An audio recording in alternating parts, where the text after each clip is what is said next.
Bonjour à toutes et à tous, ici Fantine de Fantine et Hippocrate et on se retrouve aujourd'hui parce que j'ai une petite annonce à vous faire. Je profite des quelques minutes que j'ai aujourd'hui à la fac pour vous expliquer pourquoi je préfère aller au REC cette année à l'édition 2023 plutôt que de m'occuper de mon doctorat. Et je vais en profiter pour vous faire visiter ma faculté parce que après tout elle est plutôt belle et qu'elle a été rénovée il y a pas longtemps, donc du coup ça me permettra de vous faire partager un peu tout ça.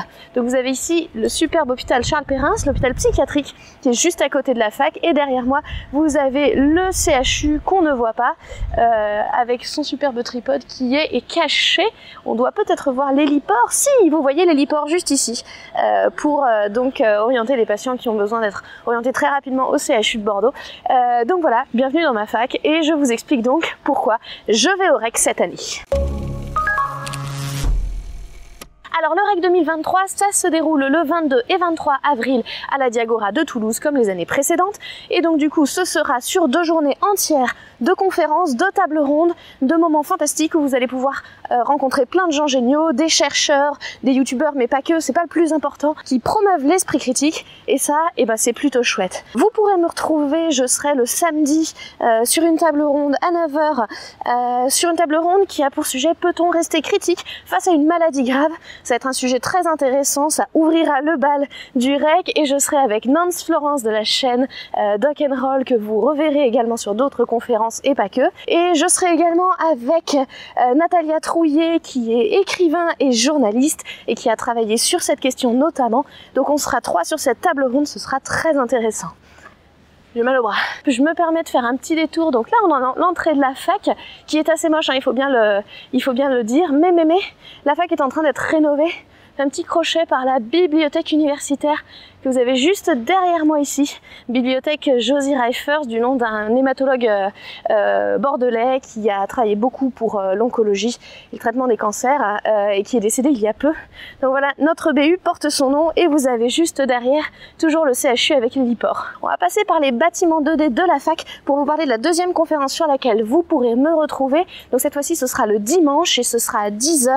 Et le titre de cette conférence c'est le système de santé de demain. Donc là on sera 3 également, donc je serai accompagnée de Nicolas Dritch qui est chirurgien dentiste, qui est également titulaire d'un master en santé publique. Donc on parlera de toutes ces problématiques, de comment organiser le système de soins dans sa globalité et comment en tant que médecin on peut améliorer l'accès aux soins pour toutes les personnes, tous nos patients. Sur cette table ronde je serai également accompagnée de Jean-Noël Vergnès qui est également chirurgien dentiste, qui est également épidémiologiste, donc du coup qui nous apportera son éclairage vis-à-vis de ses connaissances en épidémiologie, donc en sciences de la maladie au sens plutôt santé publique du terme. Et le dimanche, vous pourrez également me retrouver à 13 h, cette fois-ci pas en tant qu'intervenante, mais j'animerai une table ronde qui sera absolument super intéressante avec 3 personnes que j'admire beaucoup tout autant pour leur travail respectif. Donc la première, c'est Sohan Tricouar, ancienne naturopathe déconvertie, qui maintenant alerte le grand public sur tous les problèmes liés à la naturopathie et à ses dérives. On aura également Sébastien Canévet de la chaîne Vous avez le droit, ainsi que Clément Basti qui fait partie du collectif L'Extracteur, qui a lutté contre la désinformation notamment autour de la naturopathie, mais pas que, et bien sûr qui s'est battu avec acharnement contre Thierry Casasnovas. Alors on en profite pour faire un petit coucou aux collègues de l'ISPED qui est juste ici, donc l'Institut de Santé Publique qui est juste à côté de la fac et qui nous permet donc d'avoir une activité ici d'enseignement et de recherche hyper globale et poussée, donc ça, c'est plutôt pas mal.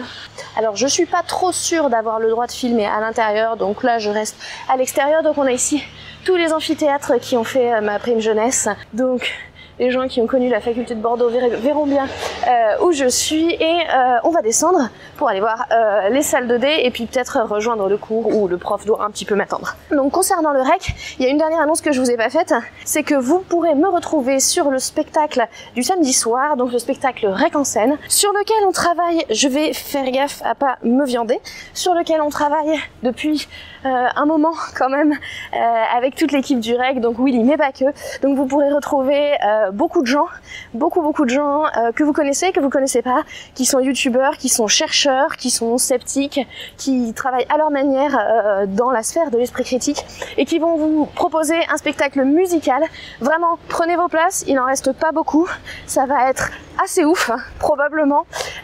Donc c'est un spectacle de 1h30 de musique avec des sketchs, des quiz. Ce sera fantastique, vous pourrez participer en tant que public. Et il y aura également après 1 heure de concert, avec 2 groupes, avec le groupe Cadmium, le groupe de Vled Tapas, je vais essayer de ne pas faire écrabouiller par les voitures, et également le groupe No Faith in Medicine, un groupe toulousain, tout aussi sceptique que Cadmium. Donc franchement, venez, ce sera génial. Et vous allez pouvoir vous rendre compte que c'est pas parce qu'on est chercheur, zététicien, youtubeur ou quoi que ce soit qu'on fait que ça de notre vie, et que il y a pas mal de mélomanes et de musiciens dans le groupe. Donc j'espère que ça vous plaira. Venez nombreux, c'est un spectacle qui est disponible pour tout le monde, que vous soyez Z confirmé ou vraiment novice, que vous ayez des enfants ou pas, c'est vraiment tout public, et ça va être drôle et très riche en émotions pour tout le monde. Allez, on a presque fini la visite de la fac, donc juste ici derrière vous avez les nouveaux bâtiments du Crous, parce qu'il faut savoir qu'on était dans un bâtiment tout pourri et mal chauffé pour le restaurant universitaire pendant très longtemps. Il a été rénové récemment, donc c'est pas mal de pouvoir manger sans les manteaux. Donc ici derrière moi, le Mascaret. Pourquoi le Mascaret? Parce que c'est le nom de la vague qui remonte la Garonne de temps en temps et qui peut se surfer, donc presque parfois jusqu'à Bordeaux. Ça c'est la petite anecdote locale. Ici derrière la grosse bulle, vous avez les amphithéâtres des 2e et 3e années, et on entend un hélicoptère qui vient transporter un patient sur l'héliport du CHU. Ça c'est un petit peu notre quotidien quand on est à la fac. Et juste ici, nos tout nouveaux bâtiments 2D que je vais m'empresser de rejoindre pour retrouver mon prof qui doit un petit peu se demander ce que je suis partie faire.